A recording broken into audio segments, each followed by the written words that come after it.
Practice paper number 8 करेंगे। ठीक है, तो मुझे पूरी उम्मीद है कि आपको ज़रूर पसंद आएगा। ठीक है, तो बढ़ते हैं पहले सवाल में।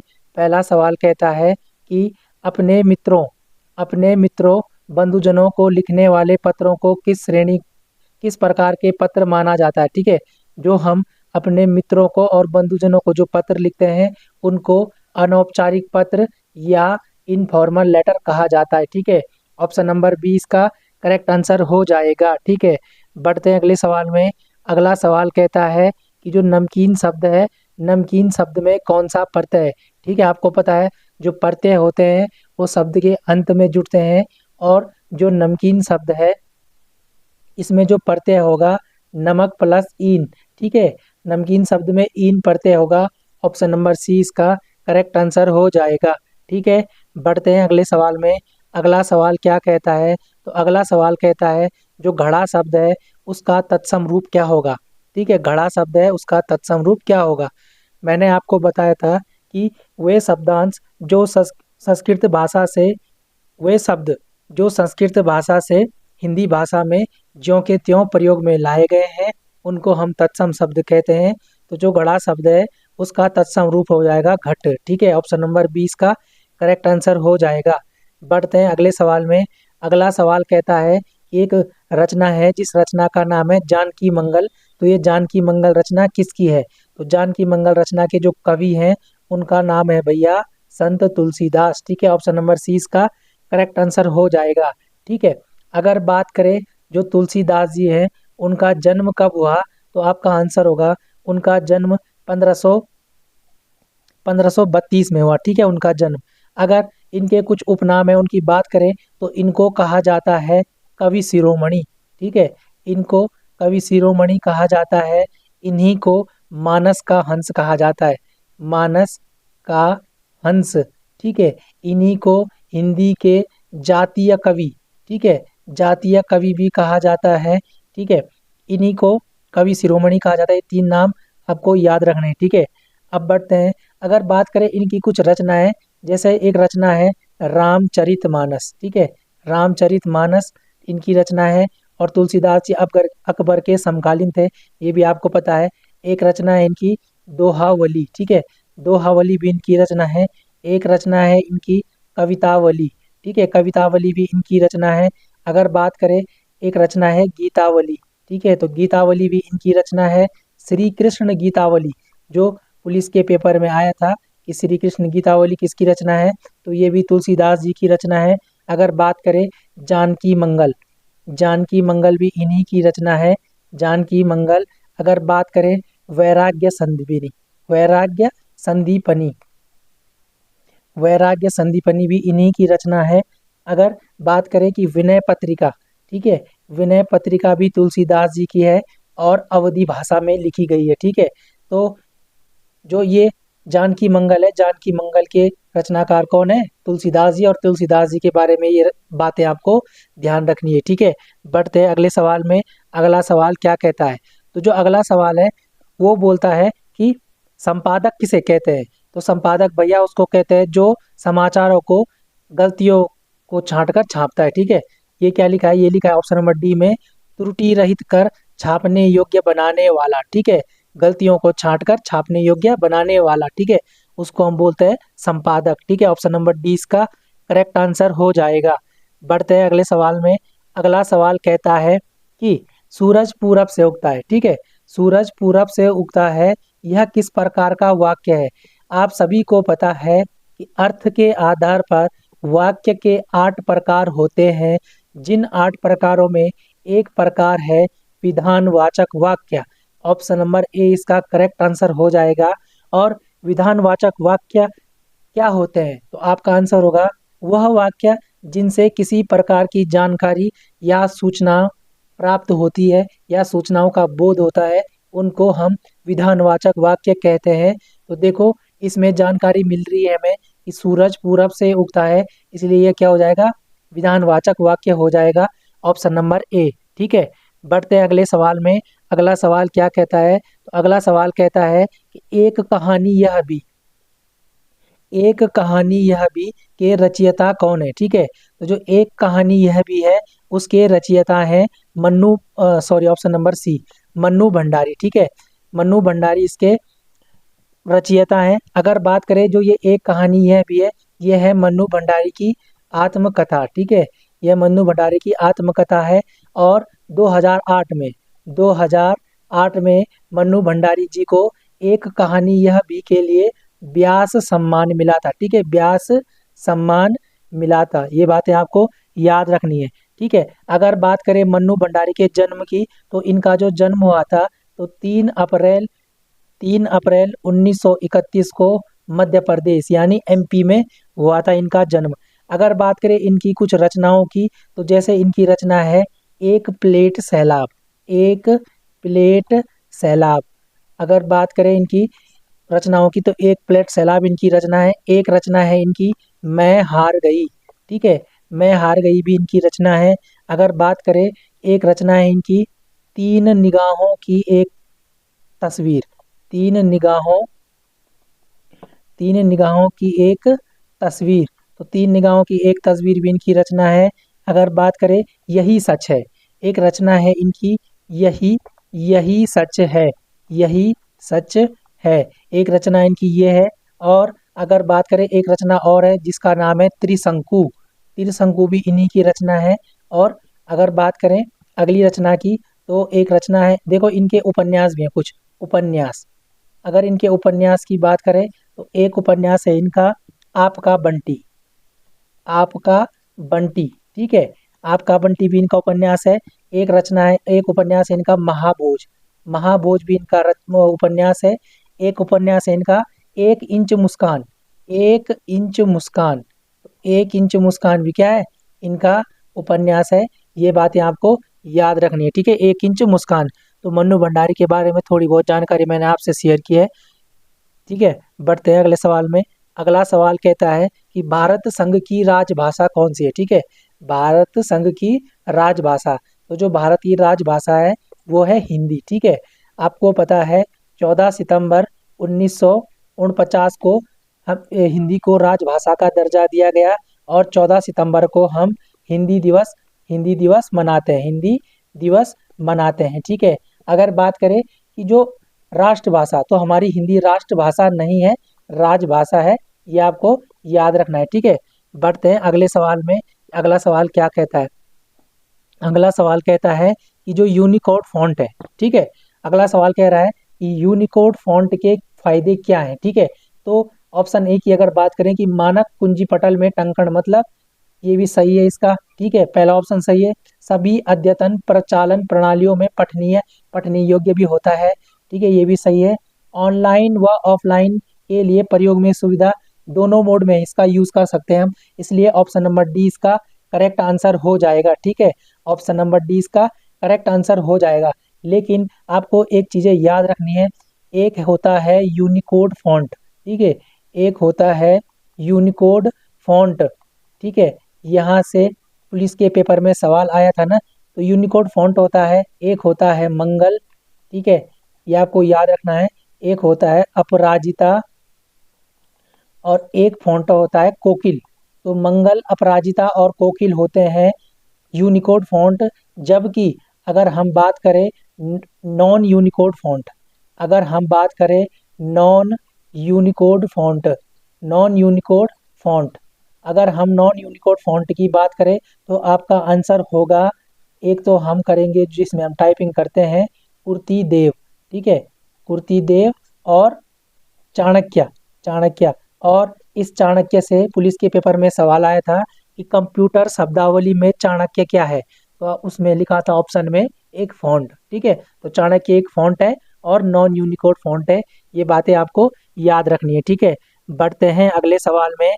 अगला सवाल कहता है कि 10वां सवाल कहता है कि निम्नलिखित निम्नलिखित भाषाओं में से सबसे पुरानी भाषा है। ठीक है, तो आप सभी को पता है भाई, संस्कृत भाषा सबसे पुरानी है, ये बातें आपको याद रखनी है। अगर हम इससे रिलेट करें, तो अगर हम हिंदी के विकास क्रम की बात करें, तो आपको पता है सबसे पहले आई थी संस्कृत, संस्कृत के बाद आई पाली भाषा बौद्ध धर्म के समय की। ठीक है, उसके बाद आई जैन धर्म के समय प्राकृत भाषा, प्राकृत भाषा के बाद आई अपभ्रंश, अपभ्रंश का मतलब होता है बिगड़ा हुआ या परिवर्तित हुआ हुआ। ठीक है, परिवर्तित हुआ। अपभ्रंश के बाद आई थी अवहट, अवहट, और अवहट के बाद आई थी हमारी प्यारी हिंदी भाषा। ठीक है, तो ये हिंदी का विकास क्रम आपको याद रखना है कि पहले संस्कृत, फिर पाली, फिर प्राकृत, फिर अपभ्रंश, फिर अवहट, फिर हिंदी। ठीक है, तो बढ़ते हैं अगले सवाल में। अगला सवाल कहता है कि जो भक्तिन, भक्तिन एक रचना है, इसके रचनाकार कौन है। ठीक है, तो भक्तिन आपको पता है कि महादेवी रचना, महादेवी वर्मा की संस्मरणात्मक रेखा चित्र है। ठीक है, और जो भक्तिन कहानी में मुख्य पात्र है उसका नाम है लक्ष्मण। ये पुलिस के पेपर में आ चुका है, ये बातें आपको याद रखना है। अगर बात करें कि महादेव वर्मा का जन्म कब हुआ, तो 26 मार्च 1907 को इनका जन्म हुआ। जन्म से संबंधित क्वेश्चन 2-3 बार पेपर में आ चुके हैं, इसलिए आपको याद रखना है। ठीक है, बढ़ते हैं अगले सवाल में। अगला सवाल क्या कहता है, तो अगले सवाल की बात करें तो अगला सवाल कहता है कि जो संचार प्रक्रिया होती है उसमें शोर का अर्थ क्या होता है, नॉइस। ठीक है, संचार प्रक्रिया में नॉइस का अर्थ क्या होता है या शोर का अर्थ क्या होता है, तो भैया संचार प्रक्रिया में आने वाली बाधाओं को हम शोर कहते हैं। ऑप्शन नंबर डी इसका करेक्ट आंसर हो जाएगा। बिल्कुल मुंह जवानी आपको याद रखना है कि संचार प्रक्रिया में आने वाली बाधाओं को शोर कहा जाता है। ठीक है, अब बढ़ते हैं अगले सवाल में। अगला सवाल कहता है कि सहयोग शब्द में कौन सा उपसर्ग है। ठीक है, तो आपको पता है उपसर्ग शब्द के आगे जुड़ते हैं, तो जो सहयोग शब्द है सह प्लस योग। ठीक है, योग इसमें मूल शब्द है, सह इसमें उपसर्ग है। ऑप्शन नंबर ए इसका करेक्ट आंसर हो जाएगा। और आपके पास क्वेश्चन आए कि सह उपसर्ग किस भाषा का है, तो सह उपसर्ग संस्कृत भाषा का है। ठीक है, ये बातें आपको याद रखनी है। ठीक है, बढ़ते हैं अगले सवाल में। अगला सवाल क्या कहता है, तो क्वेश्चन नंबर 14 कहता है कि कंठ्य व्यंजन का उदाहरण कौन सा है। ठीक है, उच्चारण स्थान से सवाल दिया गया है, वर्णमाला से, जो हर बार पूछा जाता है। ठीक है, आपको पता है जो कंठ्य वर्ण होते हैं, एक तो वो पूरा होता है का वर्ग। ठीक है, क ख ग घ ग। उसके बाद अगर स्वरों में बात करें तो अ और आ दोनों क्या होते हैं, कंठ्य होते हैं। उसके बाद बात करें तो ह भी हमारा कंठ्य व्यंजन होता है। अगर बात करें अह की, तो अह भी क्या होता है, कंठ्य व्यंजन का उदाहरण है। ये बातें आपको याद रखनी है। ठीक है, तो इसके हिसाब से अगर बात करें तो क ख ग घ ग, क ख ग, ग वाला ऑप्शन नंबर 20 का करेक्ट आंसर हो जाएगा। ठीक है, का वर्ग ए आ, हा और आहा कंठ्य व्यंजन होते हैं। ठीक है, ये बातें आपको याद रखनी है। बढ़ते हैं अगले सवाल में। तो ये मुहावरे से सवाल है कि ईद का चांद होना। ठीक है, ईद का चांद होना मुहावरे का जो अर्थ है वो होता है बहुत दिनों बाद दिखाई देना। बोलते हैं ना हम किसी को, जब कोई आदमी बहुत दिन बाद दिखाई देता है कि तो वही ईद का चांद हो गया। ठीक है, तो वही है इसका आंसर। ठीक है, बढ़ते हैं अगले सवाल में। अगला सवाल भैया वर्तनी से है, तो ये आपका गलत नहीं होना चाहिए। सही वर्तनी वाला शब्द बताइए। तो आपको पता है जो हम आशीर्वाद लिखते हैं वो कुछ ऐसे ही लिखते हैं, तो ऑप्शन नंबर सी इसका करेक्ट आंसर हो जाएगा। ठीक है, गलत नहीं करना है आपको। बढ़ते हैं अगले सवाल में। अगला सवाल क्या कहता है, अगला सवाल कहता है जो थोड़ा जानता हो। अनेक शब्दों से, अनेक शब्दों के लिए एक शब्द वाले टॉपिक से ये सवाल है। जो थोड़ा जानता हो उसके लिए कहते हैं अल्पज्ञ, उसके लिए कहते हैं अल्पज्ञ। जो बहुत कुछ जानता हो उसको बोलते हैं हम बहुज्ञ। और जो कुछ नहीं जानता, जो कुछ नहीं जानता उसको बोलते हैं हम अज्ञ। और जो सब कुछ जानता है उसको बोलते हैं हम सर्वज्ञ। ठीक है, तो यहाँ पे याद रखना है कि अल्पज्ञ बोलते हैं जो थोड़ा जानता हो। ठीक है, बढ़ते हैं अगले सवाल में। अगला सवाल कहता है पोथी न पातड़ी नाम नरेण पंडित। ठीक है, पोथी पोथी न पातड़ी नाम नरेण पंडित, इसका जो कहावत है, इसका जो सही अर्थ होगा वो होगा नाम के बड़े और दर्शन के छोटे। ठीक है, नाम के बड़े और दर्शन के छोटे। ठीक है, बढ़ते हैं अगले सवाल में। अगला सवाल कहता है संघ की राजभाषा। ठीक है, संघ की राजभाषा हिंदी और लिपि देवनागरी होगी, संविधान के किस अनुच्छेद में अंकित है। ठीक है, आपको बताना है कि जो हमारी राजभाषा हिंदी है और लिपि देवनागरी है, इसका वर्णन संविधान के किस अनुच्छेद में है? तो आपका आंसर होगा सर अनुच्छेद 343। ठीक है, 343 में यह बात कही गई है। अगर बात करें 344 अनुच्छेद की, तो इसमें लिखा गया है राजभाषा आयोग। राजभाषा आयोग के गठन की बात की गई है अनुच्छेद 344 में, जबकि इस क्वेश्चन का आंसर हो जाएगा ऑप्शन नंबर ए।